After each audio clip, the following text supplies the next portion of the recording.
So 3D printing is एउटा प्रोटोटाइपिङको technology हो। यसमा चाहिँ ऱ्यापिड प्रोटोटाइपिङको लागि युज गर्नको लागि चाहिँ 3D प्रिन्टर भनेर युज भएको थियो। अनि आजकल चाहिँ नेपालमा 3D प्रिन्टिङको युज चाहिँ डिफ्रेन्ट पर्पसमा भइरहेको छ।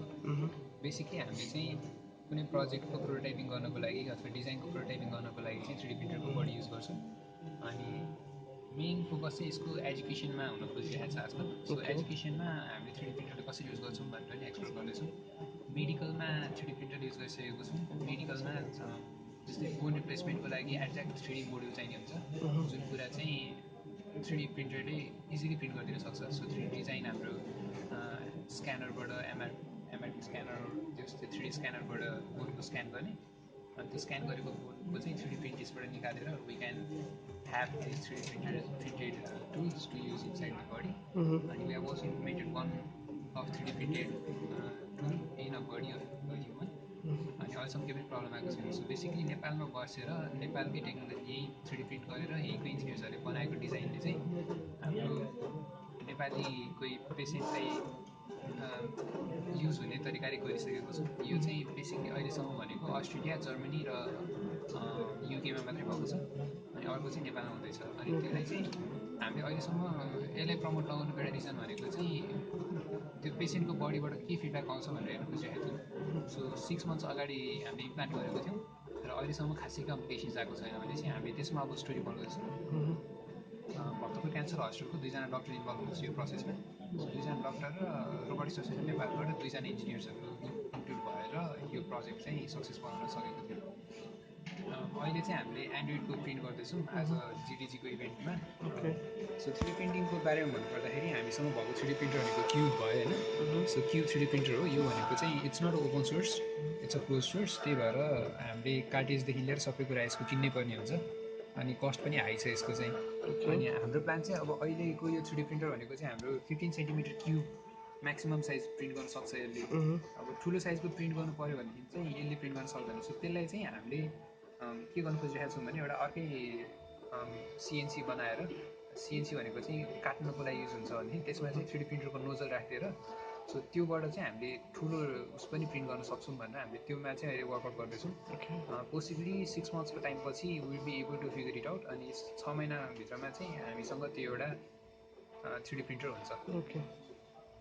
सो 3D प्रिन्टरको वर्किङ प्रिन्सिपल भन्नुपर्दाखेरि this is called hot bed. यो भनेको चाहिँ बेड भयो। यसमा चाहिँ त्यो प्रिन्ट हुने त्यो चाहिँ हुन्छ प्लास्टिक मेटेरियलहरू चाहिँ यसमा थुपिरहेको हुन्छ। दिज आर 2 फिलामेन्ट्स, यो ग्रिन कलर, यो व्हाइट कलर। यो क्युब 3D प्रिन्टरले चाहिँ अहिले हामी 2टा कलर प्रिन्ट गर्न सक्छौँ, तर इन्स्टेन्टली हामीले जम्मा एउटा कलर मात्रै युज गरिरहेको छौँ, ग्रिन कलर युज गरिरहेको छौँ। 2टा नोजल छ, हट एन्ड भन्छ त्यसलाई चाहिँ। त्योमा चाहिँ फिलामेन्टबाट गएको प्लास्टिकलाई त्यो हट एन्डले तताएर अनि लेयर बाई लेयर प्रिन्ट गर्दै गर्दै एडिटिभ प्रिन्टिङ प्रोसेसबाट चाहिँ प्रिन्ट गर्छ यसले।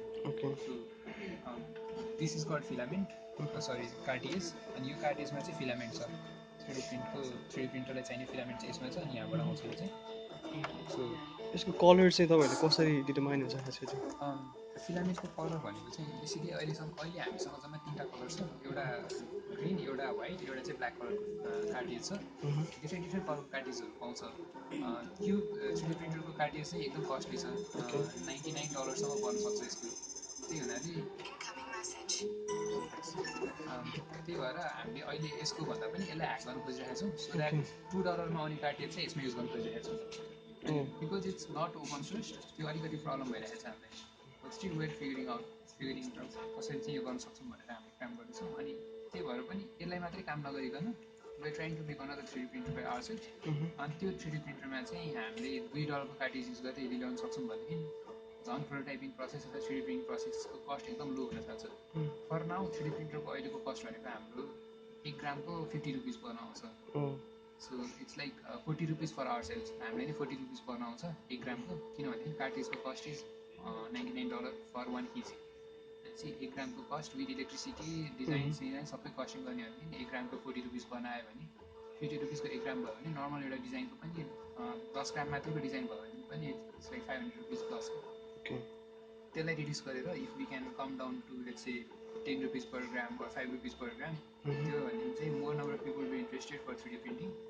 अनि सबैजनाले जस प्रोटोटाइपिङमा अथवा यस्तो कामहरूमा चाहिँ इन्ट्रेस्टेड हुन सक्छ